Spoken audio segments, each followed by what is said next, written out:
Kunwari, nakaganyan yung oil natin. Wow! Para talaga ano siya romantic bago.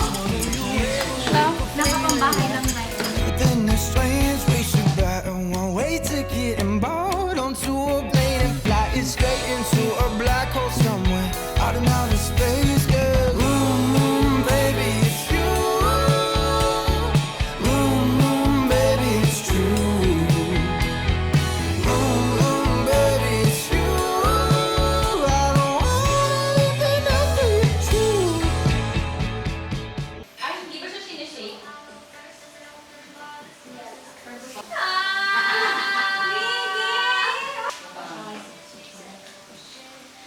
I'm sorry. Basta para sa mga taong tanga. So I have been spending a lot of time at home and I realized that I have a lot of time to vlog. I don't know if my life is interesting enough for these vlogs, but here we are, vlogging. So right now, I am changing into my workout clothes. There's just so much time, so it just kind of makes sense to work out, to try to be strong and healthy. So I have been working out with my sister Maxine here at home for about 2 months now, and I love it. I love feeling like really strong. Okay, wait, before I tell this story, let me wear my clothes. I realized nakausap ko yung camera tapos nakabara lang ako. Okay, anyway. So, you know those big blue drums with water that you put on top of your water dispenser? Those get delivered to our house, and of course, because of social distancing, it can't get brought into our house anymore. It gets delivered to the gate, and then once the delivery person is far away, then we take it. At the beginning of the quarantine, I found it really difficult just carrying that drum of water into the house, but now it's really easy. And before, I remember I would need another person to help me carry the drum to put it on top of the water dispenser, but now I can do it myself. I don't know, I just love feeling strong, being able to do things by myself. Maxine and I have been using the Nike workout app. I obviously don't know a lot about exercising and what exercises I should be doing, what body parts I should be targeting. But that's why I like the app, because it kind of plans all of your workouts for you. It makes sure that your workouts are well-rounded, that you have endurance, mobility, and strength. Is it good that I let a robot control my life and decide everything for me?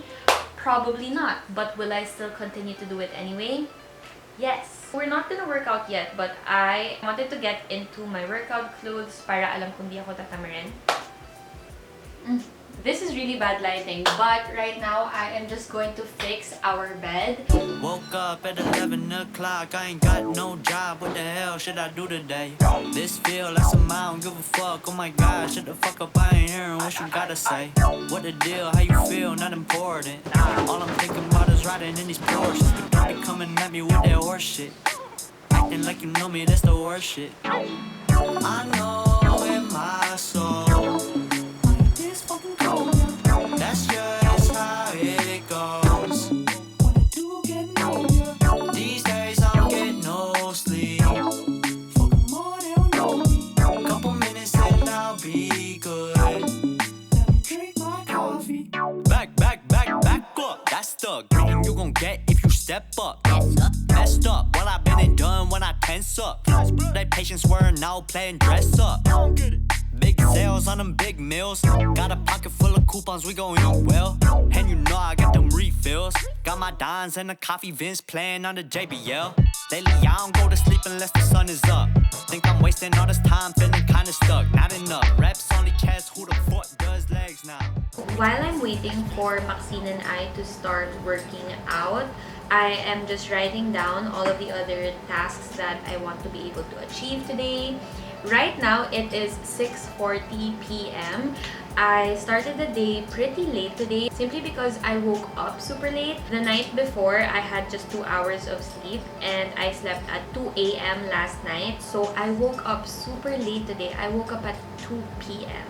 which is not ideal. But I have been trying to change this mentality I have, that when I wake up late in the afternoon, that the day is over and that there are literally no tasks that I could accomplish kasi literally patapos na yung araw. I hate that about myself because as soon as I wake up, I decide that I'm not going to be productive just because I woke up late. Because although I did wake up late, there is still some tasks that I could accomplish. And technically, even though it's 2 p.m., the day has just kind of started because I just woke up. So today I am trying to be productive despite having breakfast at 3 p.m. So after our workout, we are going to have our regularly programmed movie night. Every night, my sister Maxine and Ace and I, we watch a movie. Lately, we have been binge watching Studio Ghibli films, which have been keeping us sane throughout this quarantine. But today, we are not going to watch a Studio Ghibli film, surprisingly. We are going to watch The Lost City of Atlantis. We have all seen it when we were younger, but it was so long ago that we don't even remember what happened.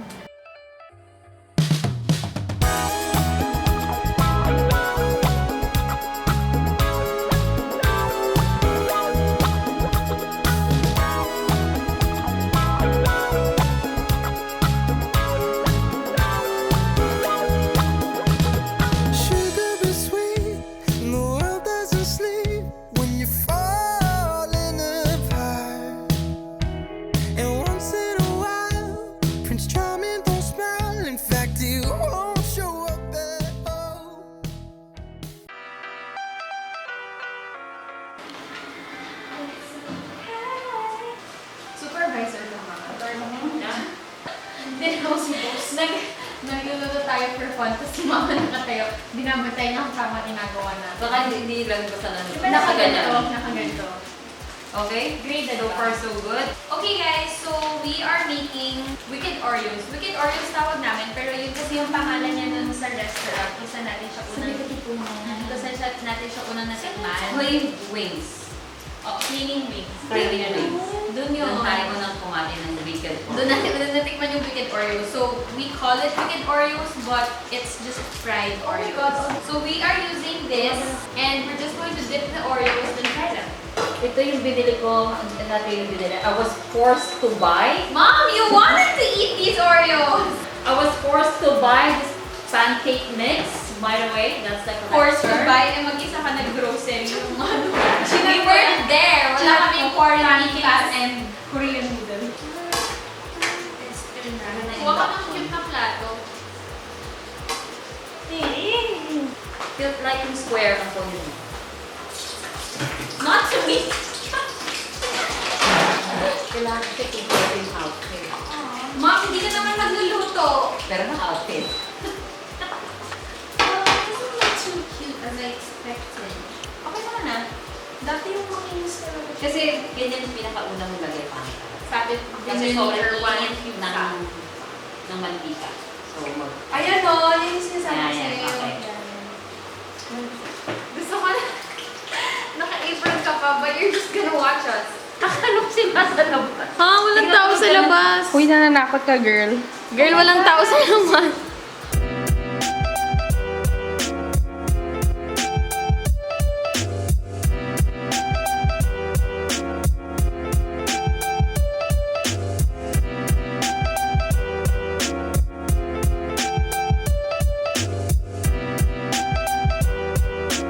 diba? At least now pa lang alam na natin kung tama o mali. Sige, kuha ka. Total judge ka. Supervisor nung activity na to.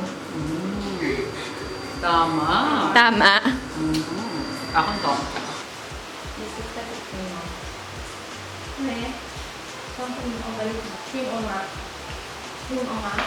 Tingnan mo. Hindi ako sure kung Oreo. Oreo? May chocolate yun na Oreo. Yeah? I can't tell. Chocolate na Oreo.